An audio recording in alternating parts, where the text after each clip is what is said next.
இப்போ உங்களுக்கு ஏர்போர்ட்ல தங்குற ஒரு சிச்சுவேஷன் வருது. அதிகபட்சம் உங்களால எவ்வளோ நாள் தங்க முடியும்? ஒரு 1 வாரம்? இல்ல 2 வாரம்?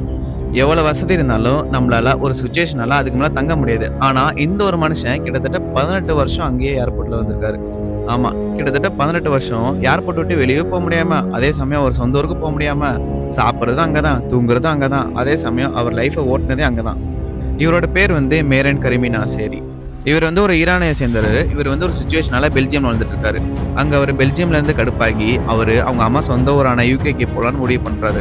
ஸோ அதுக்கான ஃப்ளைட்டும் அரேஞ்ச் பண்ணி இவரு 1988ல கிளம்பிட்டாரு. இவர் போக வேண்டிய ஃப்ளைட் வந்து பெல்ஜியம்லேருந்து ஃப்ரான்ஸுக்கு போகும். அங்கேருந்து வேற ஃப்ளைட் மாறி மறுபடியும் யுகேக்கு போணும். அப்படி பெல்ஜியம்லேருந்து ஃப்ரான்ஸுக்கு போகும்போது யாரோ இவரோட டாக்குமெண்ட்ஸ்லாம் திருடிட்டாங்க. அதனால இவர் வந்து ஃப்ரான்ஸ்குள்ளேயே மாட்டிக்கிறாரு. அங்க இருக்கிற ஃப்ரான்ஸ் கவர்மெண்ட் வந்து அவரை வெளிய விட மாட்டேங்கிறாங்க. அதே சமயம் அவரோட பெல்ஜியம் நாட்டுக்கு ரிட்டர்ன் போக முடியல. ஏன்னா அவர்ட்ட டாக்குமெண்டேஷன் சரியா இல்ல. ஸோ அதனால அவரு ஏர்போர்ட்லயே வாழ ஆரம்பிக்கிறாரு. அவரு டெர்மினல் 1ல இருக்கிற ரெட் கலர் பெஞ்சில தான் எப்பவுமே தூங்குவாராம்.